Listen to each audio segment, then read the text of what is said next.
विरोनड हमें ज्वाइन कर रहे हैं सीनियर रहनुमा इस्तेहकाम पाकिस्तान पार्टी जनाब फयाज उल हसन चौहान साहब। चौहान साहब अस्सलाम वालेकुम, बहुत शुक्रिया ज्वाइन करने के लिए और सबसे पहले तो बहुत बहुत मुबारक हो आपको। फयाज उल हसन चौहान साहब, मैं जरा जिक्र करती चलूं आपकी साबका जमात के चंद रहनुमाओं के कमेंट्स जो सामने आए वो ये थे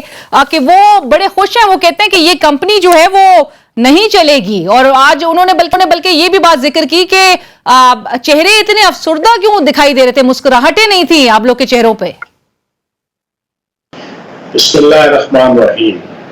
मैं हैरान हूं कि सोशल मीडिया एक ऐसा टूल है कि जिसके अंदर आप किसी की भी कैरेक्टर असैसिनेशन कर लें, किसी की अच्छाई को बुराई में तब्दील कर दें, बुराई को अच्छाई में तब्दील कर दें, तो जनाब सब कुछ चल जाता है। अब इंसान बैठा हो, बैठते हुए जो ना हर एक अपना अपना स्टाइल होता है। अब मेरा एक अंदाज है कि मैं अगर किसी महफिल में या स्टेज पे बैठा हूं तो मैं 98% कभी मैं ऐसे करूंगा, कभी मैं ऐसे करूंगा, कभी मैं जनाब अपने जनाब गुफ्तगू करते हुए मैं हाथ पे सर पे जैसा करूंगा। उस टाइम पे अगर कोई फोटो ले ले और फोटो चला दे कि जनाब ये तो बंदा जनाब इस वक्त बड़ा जनाब अफसुर्दा है। अच्छा, अभी तक आपने जितने भी इशारे किए हैं, बहरहाल ये फवाद चौधरी साहब की तस्वीर इस तरह से सोशल मीडिया पे मंजर आम पर आई है, उनका जिक्र कर रहे हैं आप? नहीं, मेरे हवाले से भी जो है वो siyaset.p की और बहुत सी जनाब सोशल मीडिया अकाउंट्स मैं बहरहाल जो कमेंट्स आपको बता दूं, ये मेरी बराह रास्त बात हुई आपकी साथ जमात के कुछ चंद रहनुमाओं से, उसको भी चला के जनाब वो शो तो कहने का मकसद यह यार ये अजीब किस्म की जनाब ये जर्नलिज्म है, अजीब किस्म का ये सोशल मीडिया है कि आप किसी के हवाले से कोई उल्टी सीधी ऊट-पटांग चीज चलाना शुरू करें। बाकी सारे लोग अपनी मर्जी और अपनी मंशा के मुताबिक वहां पर मौजूद थे और सब लोगों का एक ही एजेंडा है कि हमने पाकिस्तान की तामीर, पाकिस्तान की तरक्की और पाकिस्तान का इस्तेहकाम,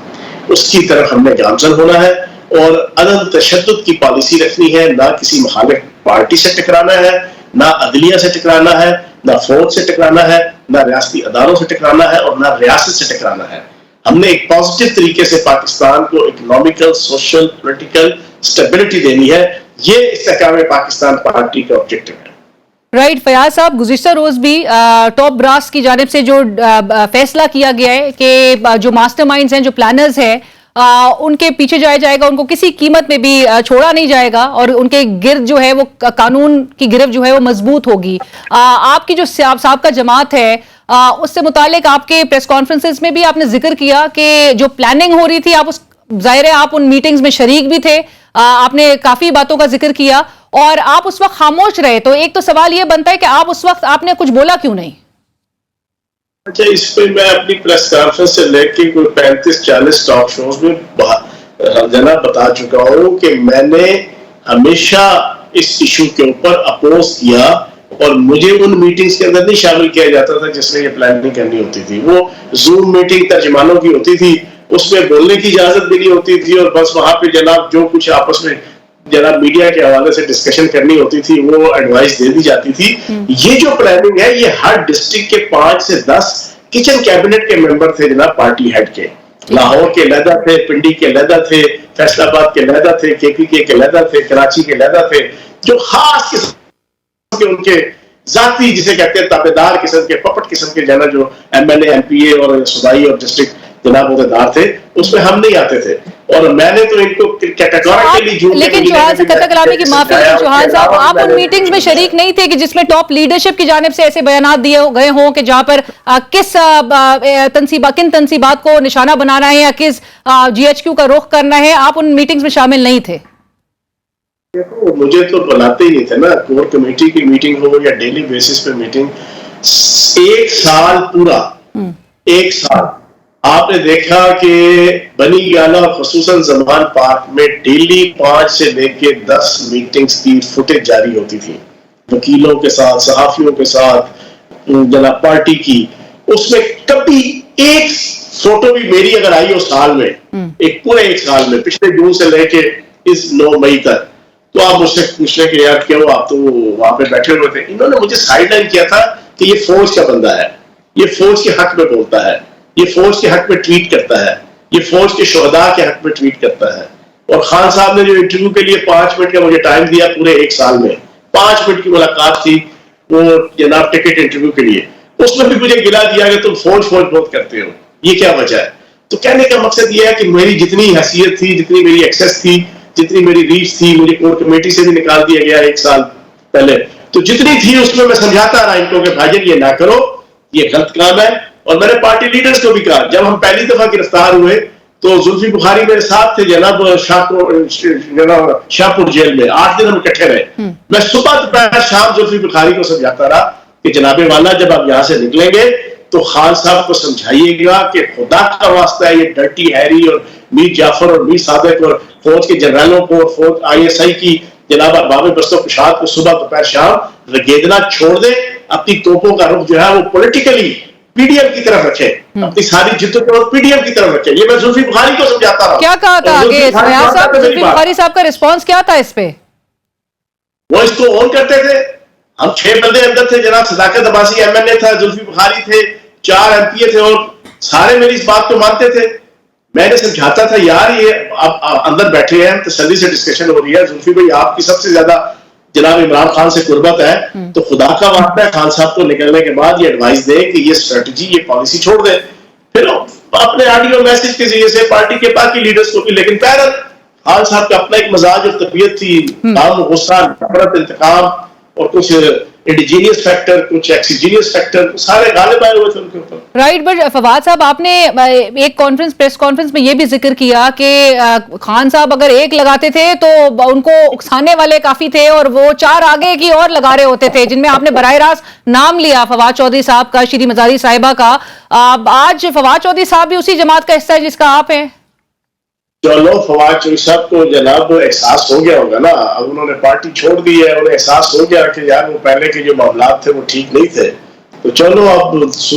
क्या कहते हैं, शाम का भूला सुबह घर आ जाए या सुबह का भूला शाम को घर आ जाए, तो फिर उसको माफ कर देना चाहिए। ठीक है, बट फयाज साहब आपको नहीं लगता अवाम, अभी जो अवाम में तासुर नजर आ रहा है, एक इंप्रेशन वो ये है कि ये तमाम वही चीज जो कि मुल्क में इंतशार पैदा करने में शामिल थे, अभी वो अपने आप को डिसोसिएट उस पूरे 9 मई के वाकयात से कैसे कर सकते हैं और जमात में आके कैसे एक डिफरेंट पिक्चर पेश कर सकते हैं?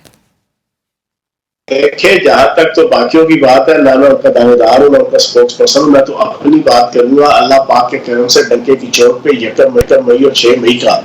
जो रैली रखवाई हुई थी GHQ की तरफ प्रैक्टिस करवाने के लिए रावलपिंडी के अहदेदारों की, मैंने वो दोनों नाकाम बनाई वहां जाने के हवाले से। मैं वाहिद बंदा था कि जिससे उनको कैंट एरिया में भी दाखिल नहीं होने दिया, उससे पहले ही दोनों रैलियां मैंने खत्म करवाई। फिर उसके अलावा जनाब मैं उस दिन भी मैंने 20 मिनट का एजिटेशन जो मरी रोड पे हुआ, उसके बाद जब नारे लगना शुरू हुए नेगेटिव वर्दी, मैं आराम से बैठा हूँ। हामिद मीर साहब ने अपने 9 मई के प्रोग्राम में एग्जैक्ट 8:30 बजे वो क्लिप दिखाया कि यार वाहिद एक बंदा है, मैंने देखा था वो, बिल्कुल आप वहां से चले गए थे, बिल्कुल ठीक है, ठीक बात है।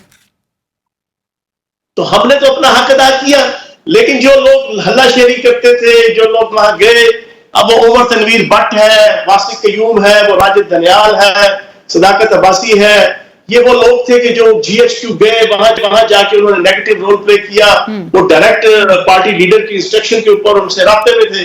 तो बहरहाल आप भुगतेंगे, ठीक है, अब वो आप कह रहे हैं भुगतेंगे, लेकिन आपने कहा कि आप भी बड़े अरसे से, बड़े दिनों से आप साइड लाइन थे, लेकिन बावजूद उसके आप तमाम टीवी टॉक शोज में, प्रेस कॉन्फ्रेंसेज में आप जमात को आप एक लॉयल वर्कर की हैसियत से डिफेंड करते हुए दिखाई दिए, पार्टी लीडर को डिफेंड करते हुए दिखाई दिए। आप कैसे अवाम में फयाज साहब आप घर कर सकेंगी ये नई जमात पाकिस्तान पार्टी, जिसमें चेहरे वही हैं, और पाकिस्तान तहरीक इंसाफ जिसका एक पॉपुलैरिटी बहरहाल एक बेस है, और इस वक्त सर्वे रिपोर्ट्स के भी मुताबिक इमरान खान साहब एक पॉपुलैरिटी सर्टेन परसेंटेज उसकी एंजॉय कर रहे हैं। आपको लगता है आप लोग अवाम को माइल कर सकेंगे अपनी तरफ?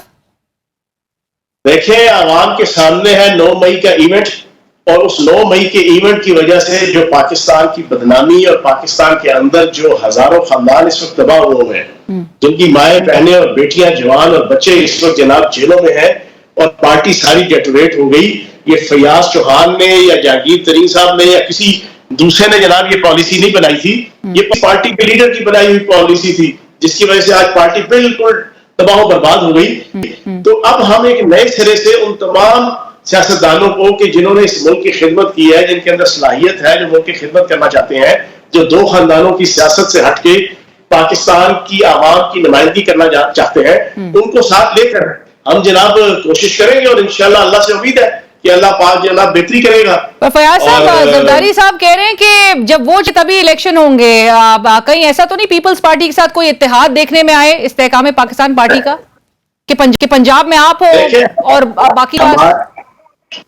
हमारी पार्टी का किसी पार्टी के साथ ना टकराव है, ना किसी अदारे के साथ, ना अदलिया के साथ। अभी आपने कहा कि दो जमातों के हवाले से